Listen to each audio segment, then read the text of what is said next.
매일 성경과 함께하는 오늘의 큐티 시간입니다. 고린도전서 10장 14절에서 11장 1절입니다. 그런즉 내 사랑하는 자들아 우상 숭배하는 일을 피하라. 나는 지혜 있는 자들에게 말함과 같이 하노니 너희는 내가 이르는 말을 스스로 판단하라. 우리가 축복하는 바 축복의 잔은 그리스도의 피에 참여함이 아니며 우리가 떼는 떡은 그리스도의 몸에 참여함이 아니냐. 떡이 하나요 많은 우리가 한 몸이니 이는 우리가 다 한 떡에 참여함이라. 육신을 따라 난 이스라엘을 보라. 제물을 먹는 자들이 제단에 참여하는 자들이 아니냐. 그런즉 내가 무엇을 말하느냐. 우상의 제물은 무엇이며 우상은 무엇이냐. 무릇 이방인이 제사하는 것은 귀신에게 하는 것이요 하나님께 제사하는 것이 아니니 나는 너희가 귀신과 교제하는 자가 되기를 원하지 아니하노라. 너희가 주의 잔과 귀신의 잔을 겸하여 마시지 못하고 주의 식탁과 귀신의 식탁에 겸하여 참여하지 못하리라. 그러면 우리가 주를 노여워하시게 하겠느냐. 우리가 주보다 강한 자냐. 모든 것이 가하나 모든 것이 유익한 것은 아니요 모든 것이 가하나 모든 것이 덕을 세우는 것은 아니니 누구든지 자기의 유익을 구하지 말고 남의 유익을 구하라. 무릇 시장에서 파는 것은 양심을 위하여 묻지 말고 먹으라. 이는 땅과 거기 충만한 것이 주의 것임이라. 불신자 중 누가 너희를 청할 때에 너희가 가고자 하거든 너희 앞에 차려놓은 것은 무엇이든지 양심을 위하여 묻지 말고 먹으라. 누가 너희에게 이것이 재물이라 말하거든 알게 한 자와 그 양심을 위하여 먹지 말라. 내가 말한 양심은 너희의 것이 아니요 남의 것이니 어찌하여 내 자유가 남의 양심으로 말미암아 판단을 받으리요. 만일 내가 감사함으로 참여하면 어찌하여 내가 감사하는 것에 대하여 비방을 받으리요. 그런즉 너희가 먹든지 마시든지 무엇을 하든지 다 하나님의 영광을 위하여 하라. 유대인에게나 헬라인에게나 하나님의 교회에나 거치는 자가 되지 말고 나와 같이 모든 일에 모든 사람을 기쁘게 하여 자신의 유익을 구하지 아니하고 많은 사람의 유익을 구하여 그들로 구원을 받게 하라. 내가 그리스도를 본받는 자가 된 것 같이 너희는 나를 본받는 자가 되라.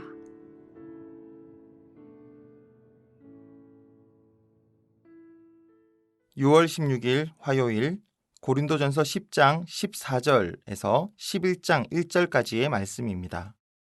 오늘 본문은 8장으로부터 계속 지속된 권리 문제에 대해서 말씀하고 있습니다. 특히 우상 제물을 먹는 말씀을 통하여 설명하고 있습니다. 바울은 먼저 10장 초반의 말씀으로부터 이어져 내려온 작은 주제의 말씀에 마침표를 찍고 있습니다. 그것은 바로 우상 숭배에 참여하는 문제의 결론입니다. 여기서 구분을 잘 하셔야 됩니다. 8장에 나타난 우상에게 바쳐졌던 음식을 먹는 것과 오늘 말씀은 조금 다른 이야기입니다. 신전에게 바쳐졌던 그 우상의 제물이 시장을 통하거나 또는 다른 사람을 통해 먹게 되는 경우는 아무 문제 없이 먹으면 되지만 그것을 뛰어넘어 신전에서 열리는 제사에 참여해서 그것을 먹던 사람이 있었습니다. 또 신에게 바쳐지는 운동 경기에 참여해서 그 제사와 제물을 함께 먹는 사람도 있었겠지요. 아마도 그는 이렇게 생각했을 것 같습니다. 원래 하나님은 한 분밖에 없고 저들의 신은 가짜기 때문에 나는 저기 가서 마음껏 먹어도 된다. 그 정도의 자유와 권리는 있다. 그러나 바울은 그 제사에 참여해서 함께 음식을 먹고 마시는 것은 우상 숭배하는 것이라고 경고하고 있는 것입니다. 왜일까요? 사도 바울은 그것을 성찬에 비유해서 설명하고 있습니다. 그래서 이어져 나오는 16절과 17절은 바로 성찬의 모습을 보여줍니다. 성도들이 함께 모여 축복의 잔과 떡을 떼는 것은 그리스도의 몸에 참여하는 행위입니다. 즉, 그 거룩한 식사 자리가 예수님과 한 몸이 되고 있는 자리라는 것이죠. 이 자리는 단순히 먹고 마시는 곳이 아니라 그 식탁 공동체에 참여함으로 한 몸이 되는 중요한 관계의 자리입니다. 그런데 우상에게 드려지는 제사에 참여해서 먹고 마시는 사람이 하는 것은 무엇입니까? 바울은 20절에서 이방인이 제사하는 것은 하나님이 아니라 귀신을 제사하는 것이라고 말씀하고 있습니다. 그래서 그 귀신의 제사에서 그 사람들이 함께 가서 먹고 마시는 것은 마치 성찬에 참여해서 예수님과 그 공동체와 한 몸이 되는 것처럼 이들은 귀신과 한 몸이 되고 귀신과 교제한다는 것입니다. 그러므로 21절에서 이렇게 말씀하는 것이죠. 너희는 주의 잔과 귀신의 잔을 겸하여 마시지 못하고 주의 식탁과 귀신의 식탁에 겸하여 참여하지 못하리라. 이것은 하나님을 화나시게 하는 것인데 괜찮겠어요? 그렇게 묻는 것입니다. 그러니 자유를 믿고 이런 행위를 하는 것은 우상숭배다. 그러므로 너희는 절제하며 자신을 뒤돌아보며 멈추라는 것입니다. 그렇지 않으면 앞에 나왔던 광야의 이스라엘 백성처럼 멸망하게 된다는 것입니다. 자유와 권리는 그리스도를 위해 주어진 것입니다. 하나님의 영광을 위해 주어진 것입니다. 여러분, 우리가 우리 자신을 절제하며 돌아보지 않고 우리의 욕망대로 자유를 사용해버리면 어떻게 될까요? 그래서 우리는 날마다 이 말씀 묵상의 시간을 통해 말씀 앞에 우리를 비춰보고 절제하는 시간을 가져야 합니다. 이제 23절부터 11장 1절까지 사도 바울은 이 문제들에 대한 결론을 말씀합니다. 첫 번째, 23절에서는 모든 것이 가하나 모든 것이 유익한 것이 아니요 모든 것이 가하나 모든 것이 덕을 세우는 것이 아니다라고 말씀합니다. 머리가 확 맑아지는 설명이지요. 그러면 우리의 자유로움을 제한하고 유익함을 찾는 그 기준이 뭘까요? 24절 말씀에 바울은 이렇게 설명합니다. 누구든지 자기의 유익을 구하지 말고 남의 유익을 구하라. 아, 내 유익이 아니라 남의 유익을 구하는 것이군요. 그렇다면 남의 유익을 구하는 것은 어떻게 해야 됩니까? 33절 말씀에 바울은 많은 사람의 유익을 구하여 그들로 구원을 받게 하라라고 말씀합니다. 이것이 바로 남의 유익을 구하는 기준입니다. 그러니 우리의 자유와 권리의 기준이 무엇입니까? 모든 것이 자유롭지만 우리는 그 자유와 권리를 우리를 위해서 사용하는 것이 아니라 다른 많은 사람들의 구원을 얻기 위해 사용하라는 것입니다.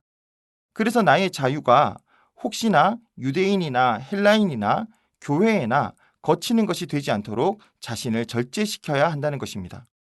그래서 우리가 하는 행동은 31절 말씀에 나온 것처럼 먹든지 마시든지 무엇을 하든지 하나님의 영광을 위해서 해야 하는 것입니다. 내게 주어진 이 자유는 내가 가진 것이 아니라 십자가의 복음을 통하여 나에게 주어진 것이므로 이것을 가지고 나를 위해서가 아니라 그 복음을 위해서 사용하는 것이 마땅하겠지요. 그러므로 이렇게 내가 가진 자유를 사용하기 위해서는 내가 하는 모든 일들을 통하여 하나님의 영광을 드러내고 이 모습이 다른 사람에게 빛과 소금과 같이 비춰져서 그들로 하여금 구원을 받게 해야 하는 것입니다. 그러므로 우상의 제물에 대한 부분이 결론이 났습니다. 25절에서 말씀하시듯이 시장에서 파는 고기는 구태여 우상 제물이나 하는 것을 묻거나 따지지도 않고 드시면 됩니다. 27절 말씀과 같이 믿지 않는 사람이 초청해서 고기를 줄 때도 그냥 묻지도 따지지도 않고 하나님이 주신 것으로 감사히 드시면 됩니다. 그러나 이런 것을 먹을 때 누군가가 옆에서 이것은 우상제물입니다 하면 먹지 않는 것이 옳다고 하는 것입니다. 왜냐하면 이미 이 말을 하고 있는 사람의 마음속에 우상제물을 꺼려하는 마음이 있기 때문에 그때는 이 사람을 위해 나의 자유와 권리를 제한하는 것이죠. 그러므로 우리는 믿는 자나 믿지 않는 자나 다 복음을 받아들이는데 시험 들지 않도록 유익이 되도록 나의 자유와 권리를 제한해야 하는 것입니다. 마치 사도 바울이 그랬던 것 같이 말입니다. 오늘 사도 바울을 통하여 하신 성령님의 말씀은 고린도 교회 사람들에게, 그리고 이 고린도 교회를 거울과 같이 바라보는 우리에게 동일하게 도전하고 있습니다. 내가 그리스도를 본받는 자가 된 것 같이 너희도 나를 본받는 자가 되라. 여러분, 어떻게 하시겠습니까? 예수님이 그러셨던 것처럼, 사도 바울이 그랬던 것처럼 우리도 복음을 위해 우리의 권리를 쓰지 않고 남의 유익을 위해 사용하시겠습니까? 아니면 모든 것이 자유라고 하며 오늘도 내 마음대로 나의 권리를 사용하시겠습니까? 오늘 이 말씀을 접하는 우리 모두가 올바른 선택을 하셔서 누군가에게 바울과 같은 고백을 하게 되기를 원합니다. 내가 그리스도를 본받는 자가 된 것 같이 너희도 나를 본받는 자가 되라. 기도하겠습니다. 주님, 감사합니다. 오늘 우리가 깨닫기 전에 우리를 위해 주님께서 당신의 권리를 사용하시지 않으시고 우리의 유익을 위해 희생하시고 죽어주셔서 오늘 우리에게 이 좋은 자유와 권리가 주어졌음을 보았습니다. 또 사도 바울과 같은 많은 믿음의 조상들이 자신의 자유함과 권리를 그 마음대로 사용하지 않고 절제하고 희생해서 오늘 그 복음이 나에게까지 주어짐을 보았습니다. 주님, 그 귀한 복음을 얻은 우리도 기꺼이 스스로를 절제하며 우리의 모든 삶과 행동이 복음의 통로가 되게 하옵소서. 이로 인해 우리의 모든 삶이 하나님께 영광이 되는 삶이 되게 하옵소서. 예수님의 이름으로 기도드립니다. 아멘.